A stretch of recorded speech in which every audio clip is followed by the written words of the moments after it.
Oh, a marvellous fellow. Yeah. And they tell me that, well, I was there when he used to come around. He was the coxswain for the Cambridge crew Yes. that went to Germany before the war 1936 started. Olympics. Yeah. And he used to come around and give lectures on his trip to Germany and all about it. And he was talking there one night, and he said, I'll just have to drop my voice a bit.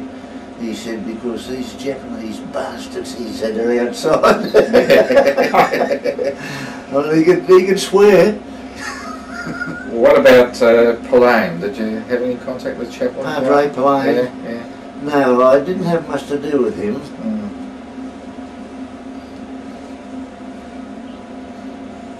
And what about,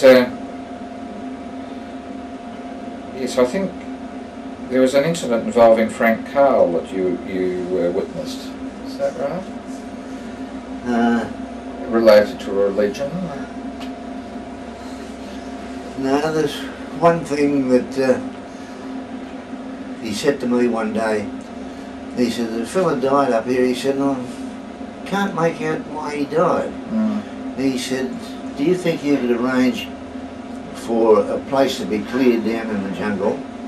He said, and I'll do a post-mortem on him? Yes. So I said, oh yeah, do that. So anyway, I went and watched the post-mortem. And anyway, he finished up, I've just forgotten what he had. But anyway, he diagnosed what he died from. And it was something to do with his brain. And anyway, that night for tea, Frank came up to me and he said, have a look what they served me up for tea tonight. It was brains. Yes. Yeah. It would be hard to stomach, wouldn't it? Yes, indeed. Was he the only surgeon then? Well, he was the sort of main surgeon, yeah. Yes. It's incredible, I think, that testimony that Bruce wrote, I think, to his parents, that was published in the back of Heroes of F Force. Bruce Hunt wrote to Frank Carl's parents, just praising the work that he had done. Oh, yeah. It seems, I've been lucky enough to see a number of letters that Bruce has written to people, to parents of people, giving testimony to their work. A little bloke at Shimo Sankara by the name of Rolly Small. Is the name ringing the bell with you at all? There's he the fellow that nursed a terribly sick man that had a combination of just about every tropical disease you can think of? Well, I couldn't confirm that. Because there was one fellow, and I don't know his name, and he sat with this fellow night and day and slept alongside him. Yes. And he every want that he needed, this fellow was there on the spot. And he recovered, didn't he? He recovered, yeah. But unbelievable the number of tropical diseases that he had. Just about every one of them.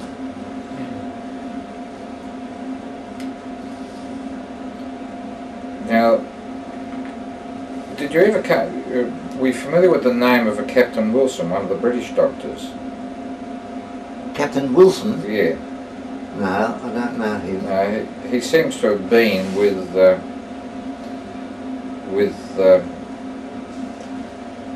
Lloyd Carl at Shimo Sankara, and then later he was with Colin Jutna at Kami Sankara. Now, Stevens was, when the group was sent up, Roy Stevens was in fact the senior medical officer, wasn't he?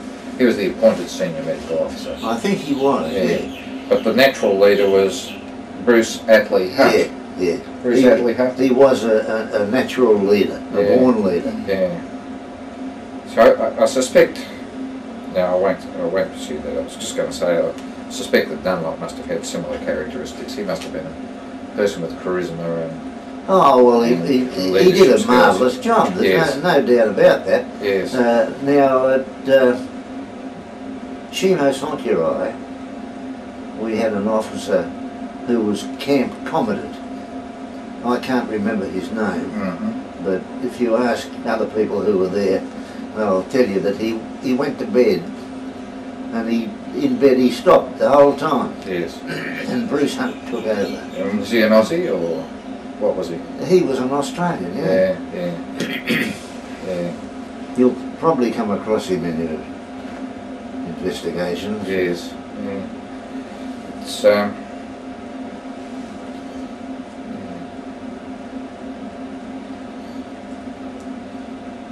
just pause and check my notes if I may.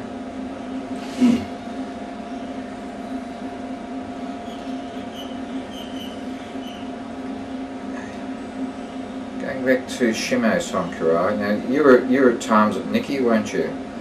Yes, we had Nicky for a short time. Yeah. Now, can I just ask you to go back to Shimo Nicky? The reason why I'm asking this question, a friend of mine's father died there, and we try to work out who certified his death, because we can see his papers. But do you recall who may have been down No, at I've got no recollection of it. No. Now, we went into so many camps, you know, Yeah. on the way up, yeah. that you forget them. Oh no. And then they didn't have names then anyway. No. What about that group that were looking after the coolies, K&L Force? Did you ever have any contact with them? Not until we came home. Yeah. There was a chap that lived up here Yes. in Kalulai, Kalulai village, and he was in my unit, and he was on K-Force. I think that Billy Fitch was on it Yes. too, wasn't he? Yes. Yeah. So who's the fellow who was up here? Do you recall? Alf Malcolm. He's Alf dead Malcolm. now. Right. Thank you. Well, we're seeing Bill Fitch next week Oh yeah. up in northern New South Wales.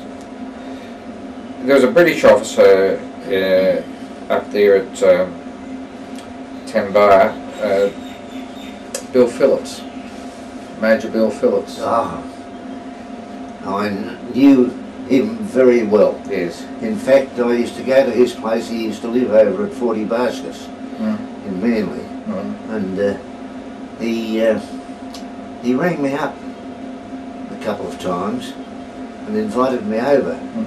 And something was happening. I was working or something, and I couldn't go. But I finished up going over several times after that. Yes. He was a good bloke too. Yes. Well, he must be. He came to Australia eventually. Yes, the story about that is that when he got back to England, in fact, he said to me, there's some Sunderland flying boats going back to Australia. He said, if you like, he said, I can use a bit of influence and get you on one, get you a seat. He said, but if you take my advice, he said, you won't accept, because he said on the way home, he said you wouldn't want people in your family to see you the condition you're in now. He said, but on the way home on the boat, he said you'll be gradually weaned off rice, given good food. He said, and you get home, you won't look too bad. So I said, well, I'll take your advice. So that was Major Phillips. Yeah. Well, it was good advice too. Yeah, it was good advice. Yeah. Yeah. In that, when you're on the Burma end, now you had the opportunity of seeing the work in the Thailand end of the cuttings and some of the huge embankments. Now you also had the opportunity of seeing those on the Burma end. Were they smaller? Was it easier to work on the Burma end than the Thailand end? You're able to assess that? Well, not really. It was like that the whole way, actually. And when I thought we were supposed to go to Japan when the line was finished, but by that time the Japs had lost control of the China Seas, and they couldn't get us out because they were losing too many ships. So they decided to take us back to Singapore, and we had to ride over the railway line. I don't know whether you